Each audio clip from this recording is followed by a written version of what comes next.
ท่านกำลังรับฟังสถานีวิทยุกระจายเสียงแห่งประเทศไทยจังหวัดลำพูน FM 95 เมกะเฮิรตซ์ ขอนำทุกท่านเข้าสู่รายการคุยเฟื่องเรื่องเกษตรลำพูนคุณก็อยากรู้ในเรื่องนี้ยังเชิญคุณมาฟังต่างคลื่นนี้นาเฮามีเรื่องเล่าบอกจามาเชิญมาฟังคุยเฟื่องเรื่องเกษตรละปูนขอต้อนรับเข้าสู่รายการคุยเฟื่องเรื่องเกษตรละปูนออกอากาศทางสถานีวิทยุกระจายเสียงแห่งประเทศไทยจังหวัดลำพูน FM 95 เมกะเฮิรตซ์ทุกวันเสาร์เวลา 5 โมงถึง 6 โมงแรงวันนี้ปะกับเกษตรมดนางสาวมณิกา กันทัตตานักวิชาการส่งเสริมการเกษตรชำนาญการสำนักงานเกษตรอำเภอบ้านโฮง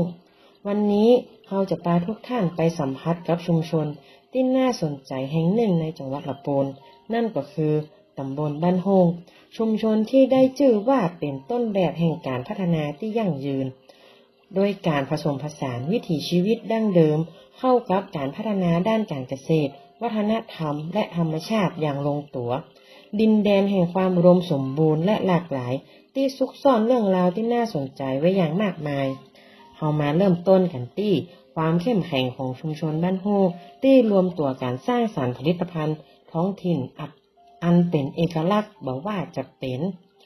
วิสาหกิจชุมชนด้านการเกษตรอินทรีย์อาทิเช่นวิสาหกิจชุมชนเกษตรอินทรีย์วิถีเวียงการที่ขึ้นชื่อเรื่องการผลิตพืชผักอินทรีย์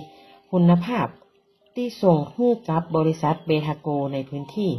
และวิสาหกิจชุมชนพัฒนาผลิตภัณฑ์พืชผักสมุนไพรและผลไม้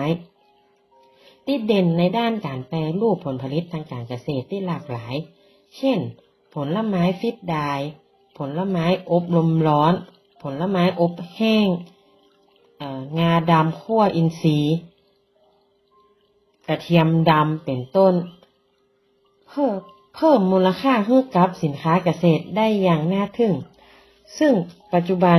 เปิ้นมีแบรนด์ผลิตภัณฑ์ในนามของชนะ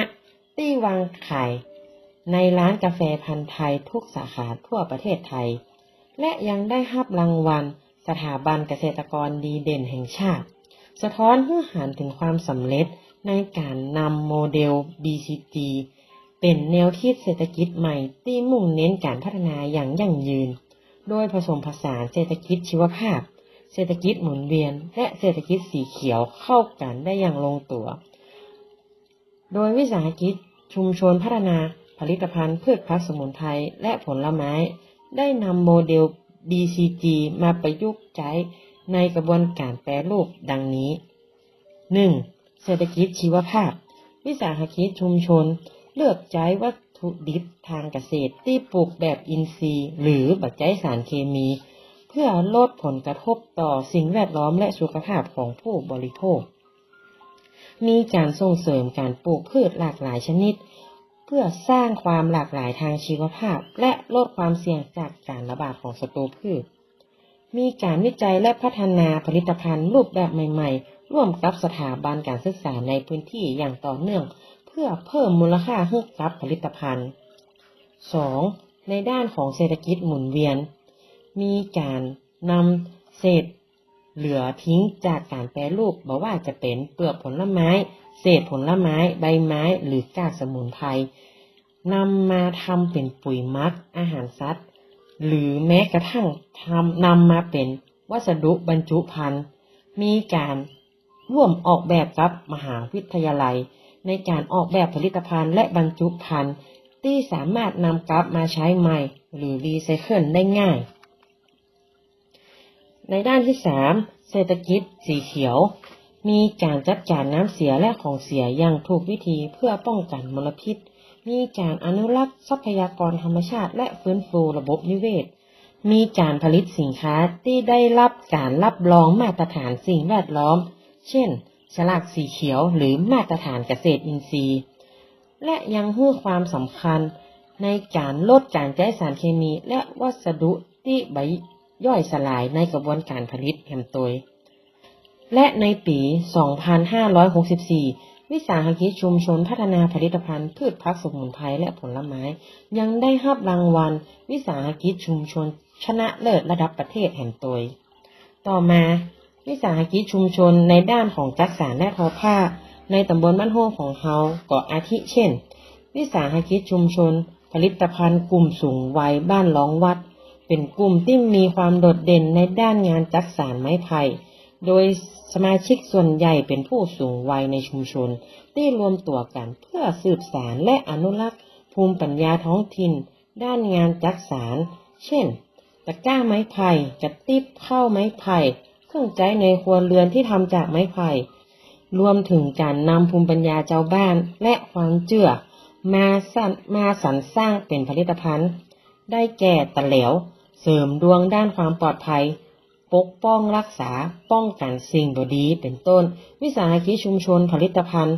กลุ่มสูงวัยบ้านหลองวัดเป็นตัวอย่างที่ดีของกลุ่มผู้สูงวัยที่รวมตัวกันเพื่อสร้างสรรค์ผลิตภัณฑ์ที่มีคุณภาพและมีเอกลักษณ์นอกจากนี้กลุ่มยังมีส่วนช่วยในการสร้างรายได้ให้กับสมาชิกและส่งเสริมการท่องเที่ยวเชิงวัฒนธรรมในชุมชนแหมโตยต่อมาวิสาหกิจชุมชนกลุ่มตัดเย็บเสื้อผ้าบ้านดงฤาษีเป็นกลุ่มที่รวมตัวของชาวบ้านในชุมชนบ้านดงฤาษีที่มีความเชี่ยวชาญด้านการตัดเย็บเสื้อผ้ากลุ่มนี้มีเป้าหมายเพื่อสร้างรายได้ให้กับสมาชิกและส่งเสริมภูมิปัญญาท้องถิ่นด้านการตัดเย็บเสื้อผ้าจุดเด่นของกลุ่มก็คือมีความชำนาญในการตัดเย็บผลิตภัณฑ์ที่หลากหลายมีการใช้วัสดุในท้องถิ่น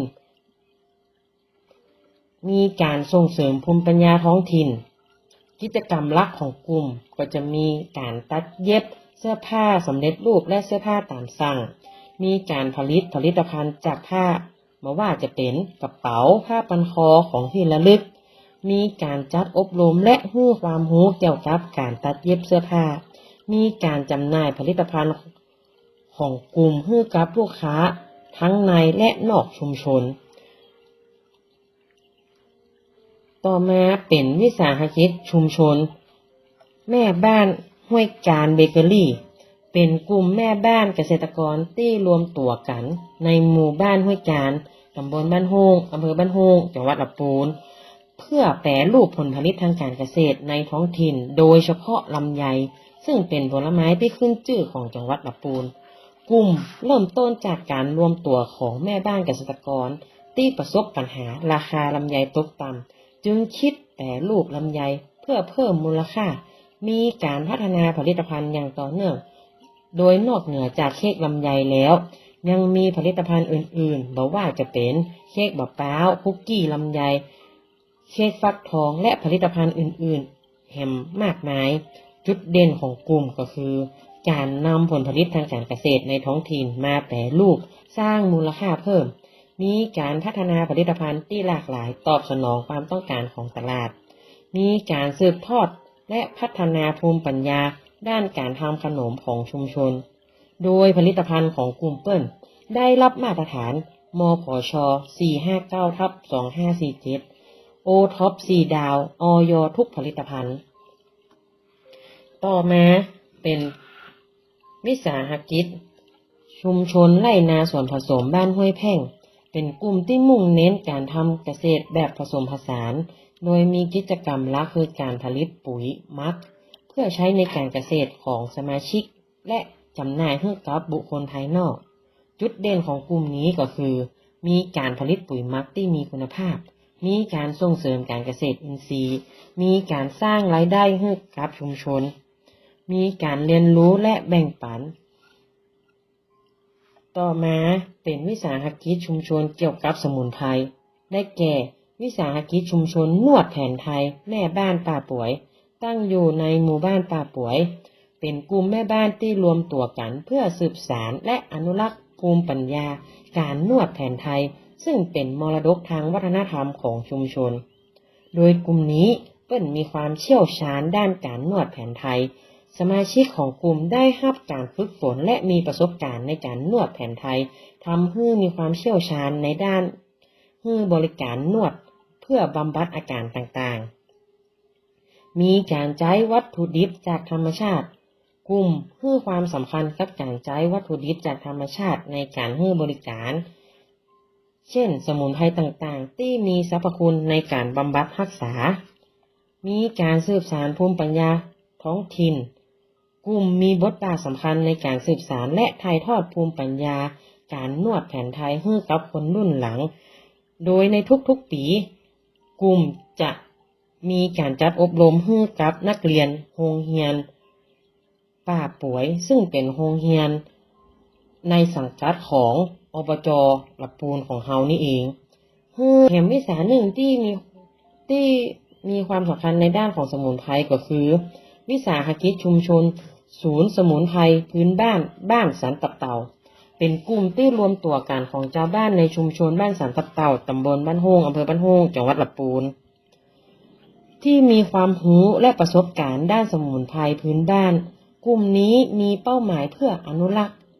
และส่งเสริมการใช้สมุนไพรพื้นบ้านในการดูแลสุขภาพและสร้างรายได้ให้กับสมาชิกในชุมชน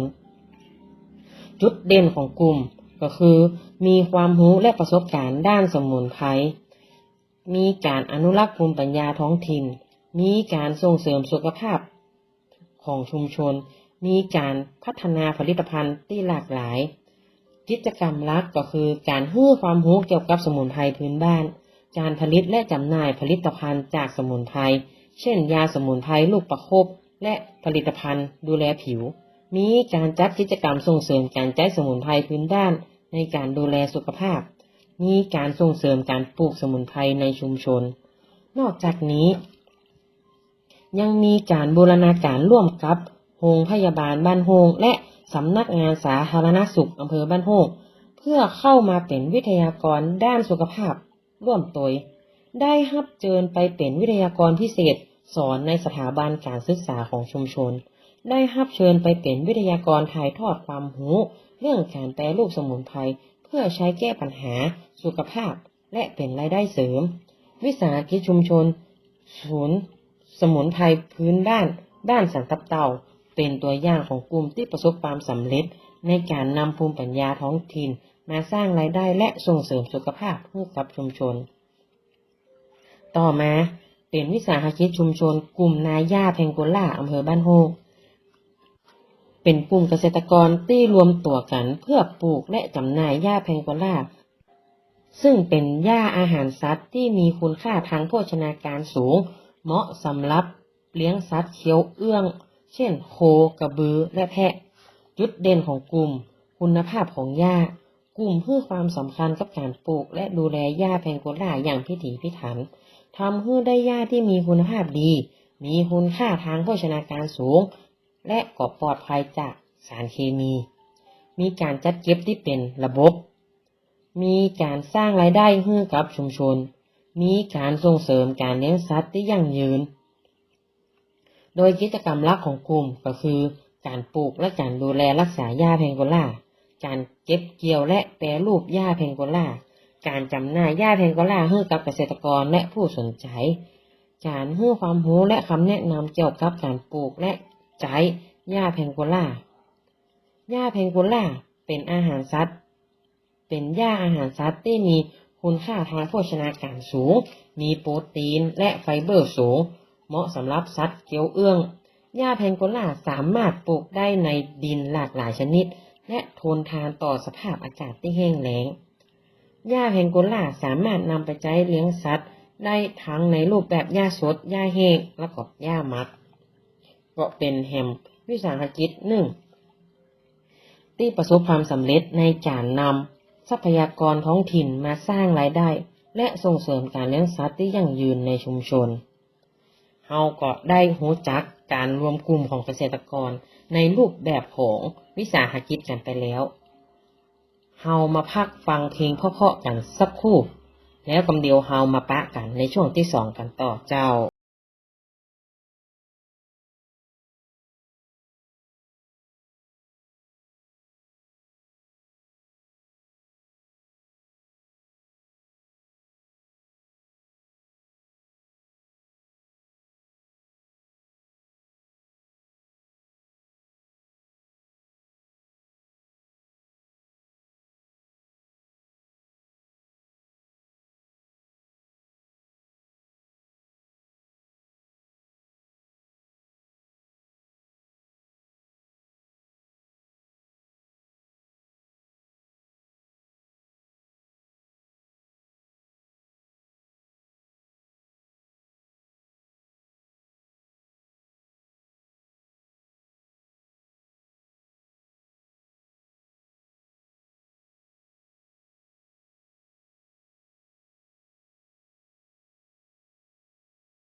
ต่อเลยเจ้าโดยช่วงแรกเราได้รู้จักวิสาหกิจชุมชนในตำบลบ้านโฮงกันไปแล้วช่วงที่สองนี้เราจะพาทุกท่านไปรู้จักกับกลุ่มเกษตรกรที่มีการรวมกลุ่มในรูปแบบของกลุ่มแปลงใหญ่โดยอำเภอบ้านโฮงจังหวัดลำพูนเป็นพื้นที่ที่มีความอุดมสมบูรณ์เหมาะแก่การเพาะปลูกผลไม้เศรษฐกิจหลากหลายชนิดโดยเฉพาะลำไยและมะม่วงซึ่งมีการรวมกลุ่มเกษตรกรจัดตั้งเป็นกลุ่มแปลงใหญ่เพื่อเพิ่มประสิทธิภาพในการผลิตและจำหน่ายทั้งหมด9กลุ่มแปลงใหญ่ซึ่งตำบลบ้านโฮงของเรามีกลุ่มแปลงใหญ่จำนวน3กลุ่มดังนี้แบ่งเป็นกลุ่มแปลงใหญ่ลำไยตำบลบ้านโฮง2กลุ่มเป็นแหล่งผลิตลำไยที่สำคัญของตำบลบ้านโฮงสร้างรายได้หลักให้เกษตรกรในพื้นที่เกษตรกรมีการรวมกลุ่มกันเพื่อเพิ่มอำนาจการต่อรองทางการตลาดลดต้นทุนการผลิตและพัฒนาคุณภาพผลผลิตมีการนำเทคโนโลยีและนวัตกรรมใหม่ๆมาใช้ในการผลิตได้แก่การใช้ปุ๋ยอินทรีย์สารชีวพันธุ์และเทคโนโลยีการอบแห้งแบบฟีดไดร์มีเป้าหมายในการผลิตลำไยคุณภาพสูงปลอดภัยและได้รับมาตรฐานเพื่อตอบสนองความต้องการของตลาดทั้งในและต่างประเทศมีการแปรรูปสินค้าเกษตรได้หลากหลายมากยิ่งขึ้นเช่นลำไยมะม่วงหอมแดงกระเทียม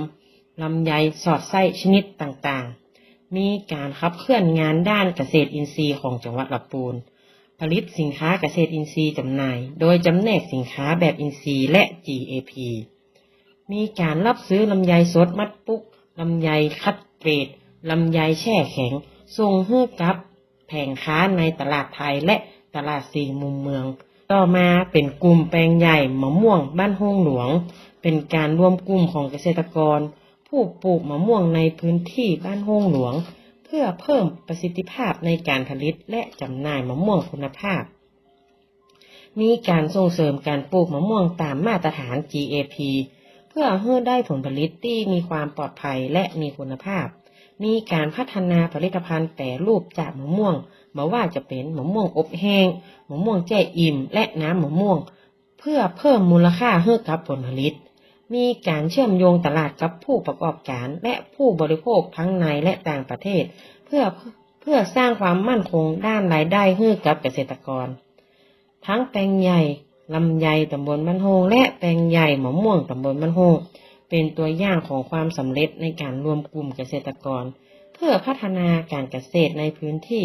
ช่วยสร้างรายได้และยกระดับคุณภาพชีวิตของเกษตรกรในชุมชนโดยปัจจัยที่ส่งผลให้การรวมกลุ่มเกษตรกรในตำบลบ้านโฮงประสบความสำเร็จก็คือ 1. ผู้นำเข้มแข็งมีผู้นำที่เข้มแข็งและมีวิสัยทัศน์ในการพัฒนาการเกษตรการให้ความร่วมมือของสมาชิกมีความร่วมมือและมีส่วนร่วมในการดำเนินงานของกลุ่ม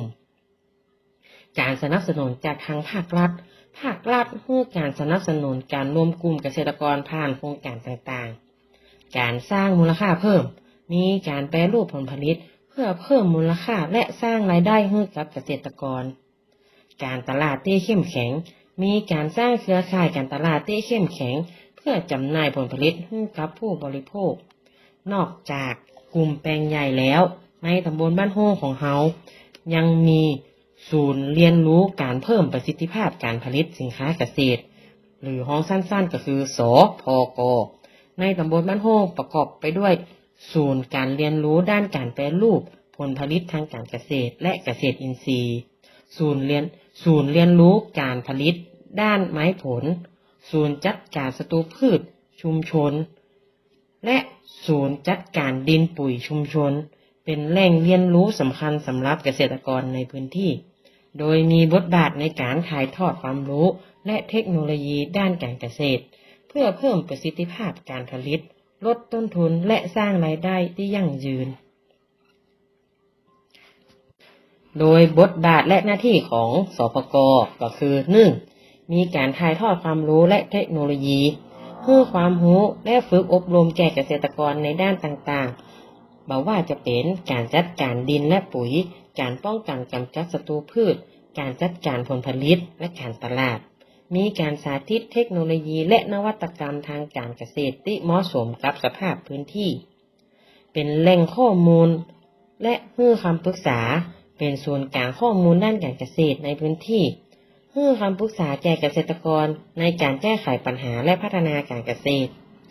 ส่งเสริมการรวมกลุ่มและเครือข่ายมีการสนับสนุนการรวมกลุ่มของเกษตรกรเพื่อแลกเปลี่ยนเรียนรู้และสร้างความเข้มแข็งสร้างเครือข่ายความร่วมมือระหว่างเกษตรกรหน่วยงานภาครัฐและภาคเอกชนนอกจากสพก.แล้วในตำบลบ้านโฮงของเรายังมีเกษตรกรรุ่นใหม่ที่เข้าร่วมโครงการยังสมาร์ทฟาร์มเมอร์และมีการดำเนินกิจกรรมที่หลากหลายได้แก่น้องยังสมาร์ทที่เปิดฟาร์มในชื่อของความสุขอบอุ่นฟาร์มโดยเน้นผักสลัดออร์แกนิกปลูกบนดิน 100% ที่ได้รับมาตรฐานออร์แกนิกไทยแลนด์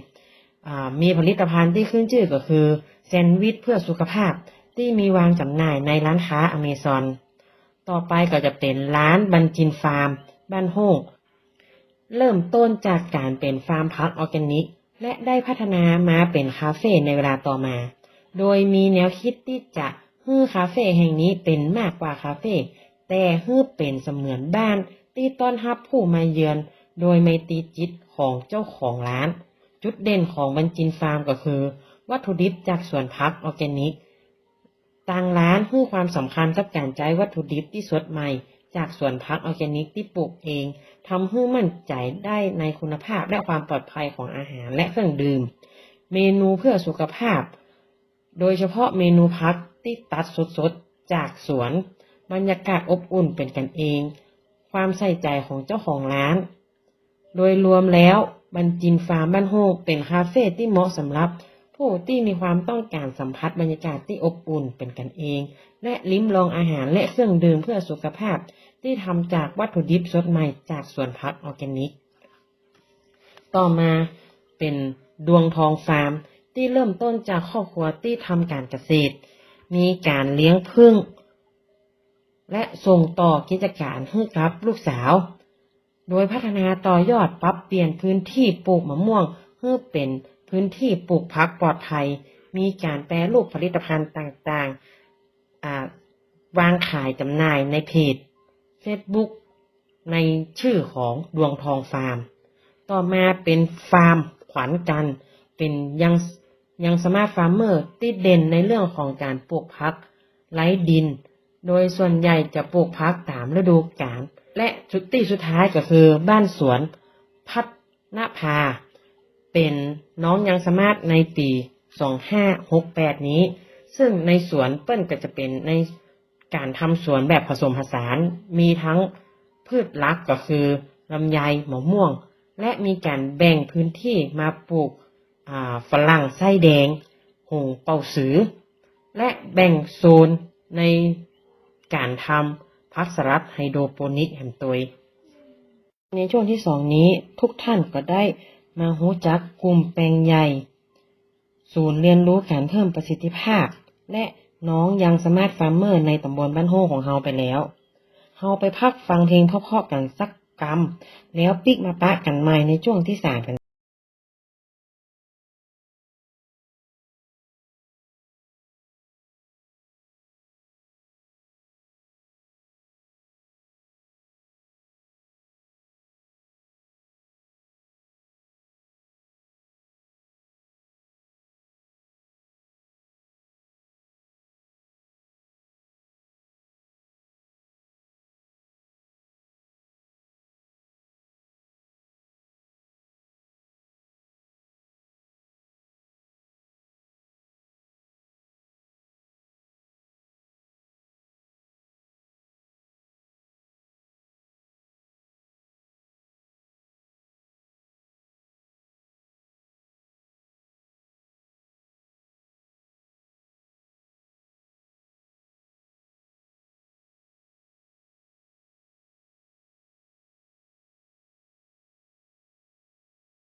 ต่อเลยนะเจ้าบ้านโฮงมาได้มีดีแค่การเกษตรตะอันแต่ยังมีสถานที่ท่องเที่ยวทางธรรมชาติที่สวยงามเช่นวรรณอุทยานเขตห้ามล่าสัตว์ป่าบ้านโฮงที่เป็นแหล่งอนุรักษ์นกยูงพันธุ์ไทยที่งดงามวรรณอุทยานเขตห้ามล่าสัตว์ป่าบ้านโฮงตั้งอยู่ในหมู่ที่3บ้านป่าป่วยตำบลบ้านโฮงอำเภอบ้านโฮงจังหวัดลำพูนความสำคัญของการอนุรักษ์นกยูงพันธุ์ไทยก็คือนกยูงพันธุ์ไทยเป็นสัตว์ป่าที่มีความสวยงามและมีเอกลักษณ์เฉพาะตัวเป็นสัตว์ป่าที่ใกล้จะสูญพันธุ์เนื่องจากการล่าและการทำลายแหล่งที่อยู่อาศัยของเปิ้นการอนุรักษ์นกยูงพันธุ์ไทยเป็นการรักษาความหลากหลายทางชีวภาพและระบบนิเวศลักษณะเด่นของวรรณอุทยานเขตห้ามล่าสัตว์ป่าบ้านโฮงเป็นแหล่งที่อยู่อาศัยของนกยูงพันธุ์ไทยจำนวนนักมีสภาพป่าที่อุดมสมบูรณ์เหมาะแก่การดำรงชีวิตของนกยูงเป็นแหล่งท่องเที่ยวเชิงอนุรักษ์ที่ได้รับความนิยมจากนักท่องเที่ยวเป็นอย่างมาก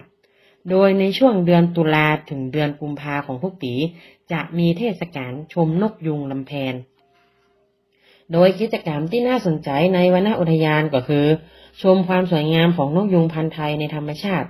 ศึกษาเรียนรู้เกี่ยวกับระบบนิเวศและสัตว์ป่าเดินป่าศึกษาธรรมชาติถ่ายภาพนกยูงและธรรมชาติที่สวยงามแต่วรรณอุทยานของเปิ้นก็ยังมีข้อควรปฏิบัติสำหรับนักท่องเที่ยวก็คือนักท่องเที่ยวจะต้องปฏิบัติตามกฎระเบียบของวรรณอุทยานอย่างเคร่งครัดห้ามส่งเสียงดังรบกวนสัตว์ป่าบ่าฮื้ออาหารสัตว์ป่า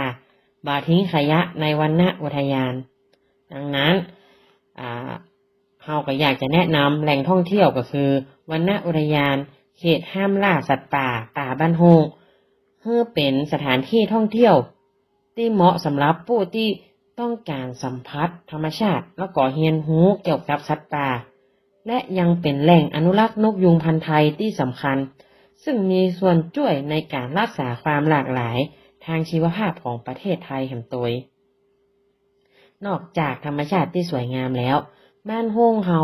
ยังมีวัฒนธรรมที่เข้มแข็งก็คือหอไตรวัดป่าป่วยเป็นสถาปัตยกรรมเก่าแก่ที่แสดงถึงความเจริญรุ่งเรืองทางพุทธศาสนาในอดีตซึ่งหอไตรวัดป่าป่วยก็ตั้งอยู่ในบ้านป่าป่วยตำบลบ้านโฮงเป็นสถาปัตยกรรมล้านนาที่ทรงคุณค่าและมีความสวยงามโดดเด่นโดยสร้างขึ้นเมื่อพุทธศักราช 2445 เพื่อเป็นสถานที่เก็บรักษาพระคัมภีร์ทางพระพุทธศาสนาลักษณะสถาปัตยกรรมหอไตรเป็นอาคารไม้2ชั้นยกพื้นสูงมีแผ่นผังเป็นรูปสี่เหลี่ยมผืนผ้า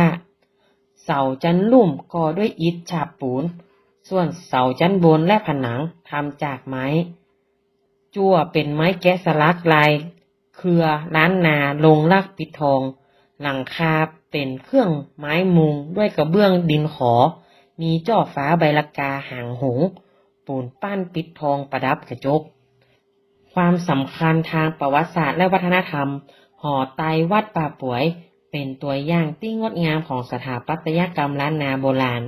เป็นแหล่งเก็บรักษาพระคัมภีร์และเอกสารโบราณที่มีคุณค่าทางประวัติศาสตร์และวัฒนธรรมได้รับรางวัลสถาปัตยกรรมดีเด่นประเภทรางวัลอนุรักษ์สถาปัตยกรรมดีเด่นเมื่อปีพุทธศักราช 2551 เป็นสถานที่ที่แสดงถึงภูมิปัญญาของช่างฝีมือในอดีตหอไตรวัดป่าป่วยจึงเป็นสถานที่สำคัญที่ควรค่าแก่การอนุรักษ์และศึกษาเพื่อให้คนรุ่นหลังได้เรียนรู้และชื่นชมความสวยงามของศิลปะและวัฒนธรรมล้านนานอกจากหอไตรวัดป่าป่วยแล้วตำบลบ้านโฮงของเฮายังมีโบราณสถานที่อยากจะเชิญชวนให้ท่านผู้ฟังมาแอวชมก็คืออุโบสถอุปสัมปทาสถานครูบาเจ้าศรีวิชัยแล้วก็อนุสาวรีย์ครูบาเจ้าศรีวิชัยเป็นสถานที่อุปสมบทครูบาศรีวิชัยสมัยเป็นสามเณรอินเฟือนเมื่อปีพุทธศักราช 2442 ต่อมาก็คือวัดพระเจ้าเสลียมหวานสร้างขึ้นเมื่อ พุทธศักราช 2484 ภายในพระอุโบสถประดิษฐานพระเจ้าเฉลียมหวานแกะสลักจากไม้สะเดาลงลักปิดทองและแฮมตี้ก็คือหอไตรวัดดงฤาษีเป็นหอธรรมที่สร้างขึ้นเมื่อพุทธศักราช 2470 ตำบลบ้านโฮของเฮาเป็นชุมชนที่น่าสนใจและเป็นต้นแบบของการพัฒนาที่ยั่งยืนโดยการผสมผสานวิถีชีวิตดั้งเดิมเข้ากับการพัฒนาด้านการเกษตรวัฒนธรรมและธรรมชาติอย่างลงตัวหากท่านผู้ฟังสนใจหรือมีข้อสอบถามเพิ่มเติมก็สามารถติดต่อได้ที่สำนักงานเกษตรอำเภอบ้านโฮงหรือจะติดต่อมาได้ที่เกษตรมดเบอร์โทร 097-294-6770 วันนี้เกษตรมดขอลาไปเพียงเท่านี้พบกับรายการคุยเฟื่องเรื่องเกษตรละปูนเสาร์หน้าเวลาดี 5 โมงถึง 6 โมงแรงทาง FM 95 เมกะเฮิรตซ์วันนี้ขอกราบสวัสดีจ้า